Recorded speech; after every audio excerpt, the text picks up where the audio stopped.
When I say communication barriers are various obstacles and hurdles which arise in the way of effective communication, leading to misunderstanding and misinterpretation by the receiver. Thus, to conclude, any obstacle which comes in between an effective communication are called communication barriers. They result in distortion of messages and the goal is never accomplished. External barriers arise from the external environment and external factors, whereas internal barriers are present within the individuals like tension, work pressure, high expectations, peer rivalry, the many other things it could be. It is of prime importance to get rid of the above barriers or all these barriers which I was talking about for an effective communication to happen and the proper flow of information between the sender and the receiver. So there are a lot of barriers, right, that play in role. Let us discuss one by one and I'll explain you what could be the barrier and how do you go about it.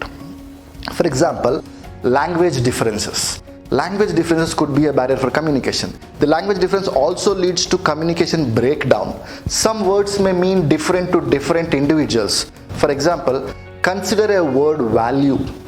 Now look at it giving different sentences. For example, what is the value of this laptop? If I say, I value our relation, or if I could pass a sentence which says, what is the value of learning technical skills? See, the word value is same, but the word value is used in different context, right? The understanding of the value is different ways, and this could create a barrier. Here you can understand that the word value means in different sentences. Communication breakdown occurs if there is a wrong interpretation of the language by the receiver. Information overload could be another barrier of communication. Information overload may also act as a pretty crucial one, right, in the communication process. Managers are surrounded with a pool of information. It is essential to control this information flow, else information is likely to be misinterpreted or forgotten or overlooked. As a result, communication is less effective. So it is important that only the crucial content is communicated to everyone, and that too in the shortest and the smallest message possible. This is because no one likes to get dump of unnecessary and irrelevant information from which they would have to figure out what is the relevant information, what is the relevant messages out of it.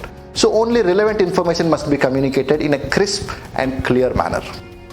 Inattention, right? Inattention may also act as a communication barrier. At times, we only hear but do not listen. For example, if boss is engrossed in his paperwork and his subordinate explains his problem to his boss, and boss may not understand what he is saying, and it leads to a disappointment of subordinate. Hence, it is important to confirm with the recipient if he understood the message. Always cross-check with the listeners and get their attention. If the attention isn't there, message goes, right? Whether they are receiving the correct information, use words like, did you get it? Am I audible? In between the conversations to find out whether the listener is attentive and getting your messages. Take pause in between. Simply don't rush. There could be other barriers like time pressure.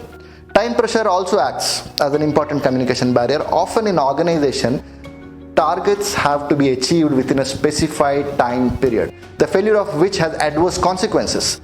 In a haste to meet deadlines, the formal channels of communications are shortened or messages are partially given, that is not completely transferred. Thus, such time pressures may force people to communicate ineffectively and quickly such that there is no sufficient time to allow the receiver to understand the message clearly.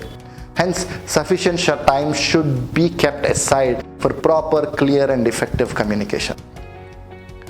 Distractions or noises, right? Communication is also affected a lot by noises and distraction. In situations where communication takes place in a noisy environment, the information will never reach the person in its desired form. Any presentation or speech desired in a noisy classroom or an auditorium is pointless, as information would never fall on the ears of the listeners. Try sharing some information with your friends in an overcrowded bus or a noisy market. Correct information will never reach the recipient, and we would never be able to interrupt correctly or respond accordingly. Here, noise is the external communication barrier and it results in the distortion of the message. Complexity in organizational structure. The greater complexity in the organizational structure may also lead to ineffective communication by acting as a communication barrier. This is due to the fact that the greater the hierarchy in an organization, the more is the number of management levels. Hence, more are the chances of communication getting distorted. Such a complex organizational structure may cause only the people at the top level to see overall picture, while the people at the low level just have the knowledge about their own areas and a little knowledge about other areas. Poor retention. Poor retention may also act as communication barriers because human memory cannot function beyond a limit. One can't always retain what is being told specifically if he is not interested or not attentive. This leads to communication breakdown. It may also happen that poor retention may be due to impatience or a part of listener.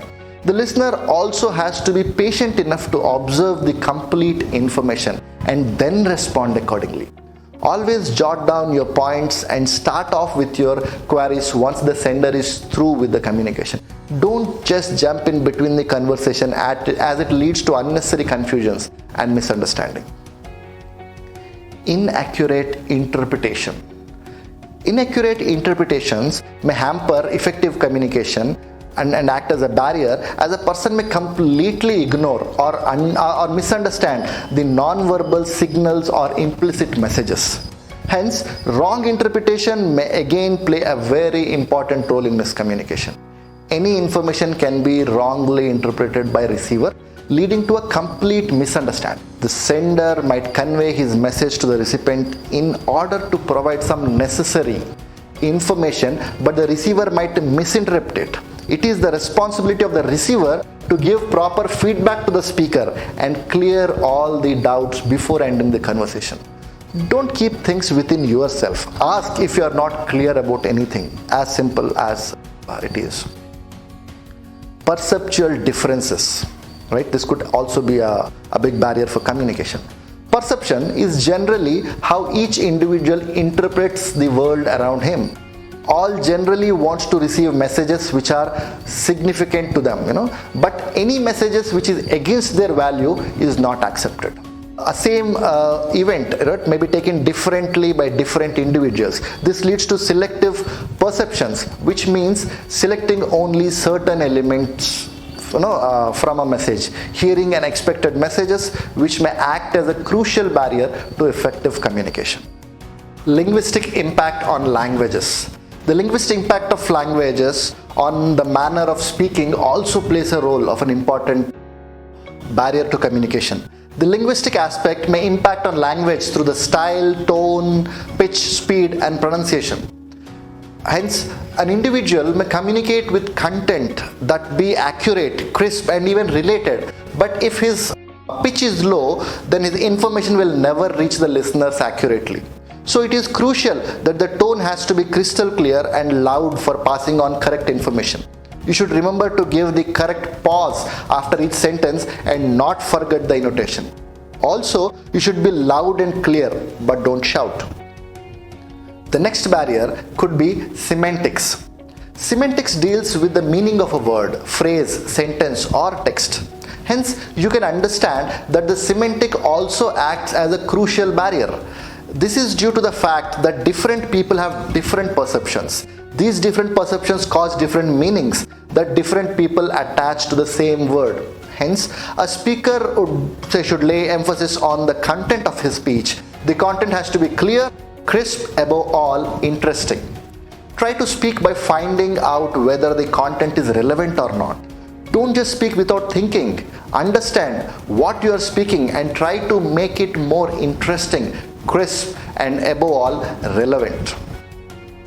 Physical aspects may also act as a barrier of communication, such as tiredness, hearing, sight, or speech problems, environment, technical problems, grammar, spelling, punctuation, sentence structure. Also, physical distractions such as poor lighting, uncomfortable seating, Unhygienic rooms also affects communication in a meeting. Similarly, use of loudspeakers interferes with communication. There are a lot of physical aspects that could be a barrier. The next barriers could be emotional and psychological. Emotional state at a particular point of time also affects communication. If the receiver feels that the communicator is angry, he interprets that the information being sent is very bad, while he takes it differently if the communicator is happy and jovial. In that case, the message is interpreted as to be good and interesting. There are various ways in which people may express emotions in communication, such as by being defensive, negative, assertive, conflicting religion, politics and values, personality, experience, lack of confidence, many things. Gender.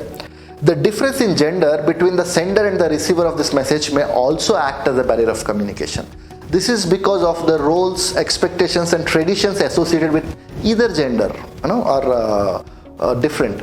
Hence, it may happen that certain things when spoken by a female speaker may seem appropriate in a situation, whereas in another situation the same thing may seem inappropriate. Also, the difference in gender also tends to affect the way the speaker would choose his or her words, his or her tone, his or her style. Culture. Culture may act as a communication barrier due to various kinds of cultural differences, use of jargons related to one's culture and one's culture related idioms and expressions. The cultural differences between two individuals may act as a communication barrier because two people of different cultures can never think on the same line as other. There is always a difference in their thought process, their choices of words, their pronunciation of the same words, their tone and pitch, their expression. Such cultural barriers become cultural internal or very crucial internal barriers which hampers effective communication. There are many communication barriers that people face every day. We discussed in that, right, in different situations. The message's intent by the sender is not understood by the receiver in the same terms and sense. Thus, communication breakdown occurs. It is essential to deal and cope with these communication barriers so as to ensure smooth and effective communications. Now let us learn how to overcome, these barriers. Reduction and elimination of noise levels. Noise is the main communication barrier which must be overcome on priority basis. It is essential to identify the source of noise and then eliminate that source. Use of a simple language could help you overcome the communication barriers. Use of a simple and clear words should be emphasized. Use of ambiguous words and jargons should be avoided. Eliminating differences in perception. See, the organization should ensure that it is recruiting right individuals on the job. It is responsibility of the interviewer to ensure that the interviewee has command over the written and spoken language. There should be proper induction programs so that policies of the company are clear to all the employees. There should be proper training conducted for required employees such as voice, accent, depending upon which job you are, what field you are. These differences of perception should be eliminated. That's how you could overcome from this barrier. Active listening helps to overcome the communication barrier. Listening attentively and carefully. So there is a difference between listening and hearing. Active listening means hearing with proper understanding of the message and is heard. Right? By asking questions, the speaker can ensure whether his or her message is understood or not by receiver in such terms as intended by the speaker. Emotional states. During the communication, one should make effective use of body language. He or she should not show their emotions while communicating, as the receiver might misinterpret the message being delivered. For example, if the conveyor of the message is in a bad mood, then the receiver might think that the information being delivered is not good. Avoid information overload. This is one another way how you would overcome with these communication barriers. The manager should know how to prioritize their work. They should not overload themselves with work. They should spend quality time and their subordinate, with their subordinates, and should listen to their problems and feedbacks accordingly. Give constructive feedbacks. Avoid giving negative feedbacks. The contents of the feedback might be negative, but it should be delivered in constructively. Constructive feedback will lead to effective communication between the superior and the subordinate. Flexibility in meeting the targets. For effective communication in an organization, the manager should ensure that the individuals are meeting their targets timely without skipping the formal channels of communication. Simple organizational structure helps to overcome communication barrier. The organizational structure should not be complex. The number of hierarchical levels should be optimum. There should be an ideal span of control within the organization. Simpler the organizational structure, more effective will be the communication. Proper media selection could also help. The manager should properly select the medium of communication. Simple messages should be conveyed orally, like face-to-face interactions or meetings. Use of written means the communication should be encouraged for delivering complex messages. For significant messages, reminders can be given by using written means of communication such as memos, notices, and other things. Now let's understand few of these strategies how you could improve communication. Effective communication is the process of successful transmission of the message from the sender to the receiver. If the receiver is able to receive the message in exactly the same way as the sender intended to do, communication is effective. The receiver must understand what the speaker wants to convey and accordingly must give his valuable feedback or simply respond. In any of the participants, right, if any of the participants, whether the sender or the receiver is not clear about the content of the conversation, the communication is said to be ineffective. Effective communications not only plays a key role in organization but also in one's personal life. An individual has to practice effective communication with lots of patience and dedication. So few of methods how you could improve the communication skills in your day-to-day life. The golden rule to an effective communication is day-to-day scenario is to listen attentively. Right? In day-to-day scenarios, if you start listening attentively, this works wonders. A good listener powers, good listening powers goes a long way in improving the communication skills of an individual. Don't just speak, also listen. Try to grasp new words. Correct pronunciations from your friends and other people's. If you feel your pronunciation of a particular word is not in a very desired form, don't hesitate or feel shy. Instead, learn from others and correct the way. In any conversation, listen carefully to what the other person is speaking and only then respond. Try to understand what the speaker wishes to convey. Never stop the speaker in between and barge into the conversation with your questions. The question must be asked at the end of conversation. Read a lot of, reading also helps in improving the communication skills. You can also read a newspaper. It enriches one's vocabulary. One would never fall short of words and ideas while communicating. During any conversation, if you are not clear with a word, don't just ignore it. Immediately refer to a dictionary or any other vocabulary sites. It's pretty easy. You would understand what exactly is required. Practice also helps in improving communication skills. The more you speak, the more confident you are and more effective your communication is. Never speak at a noisy place. Avoid communicating at overcrowded buses, marketplaces, construction sites, railway stations, busy streets, as the noise overpowers the actual content of such places. Speaking clearly and properly is the mantra of an effective communication. Never keep your thoughts within yourself. Instead, you put your ideas in a sensible and a meaningful content after carefully selecting the words. Remember, selection of words is of utmost importance as any wrong word can distort the message and change the meaning of the sentence completely. Don't keep half of your thoughts in your mind. Always speak clearly. Never interrupt a conversation between two individuals, as it would always lead to confusion and misunderstandings, and no one will be clear what the other person wants to convey. The pitch and tone of the communication must also be kept in mind for an effective communication. Always try to understand the mood of the second party before communicating. If the other party is in a foul mood, prefer to convey your message later. Don't just immediately start with your message, right? Instead, first break the ice by some warm words, pleasant greetings and compliments. Make sure to make an eye contact with the other party for the desired effects. These are few of the strategies I would urge you to work on, which will ensure you could come out of the barriers to communications.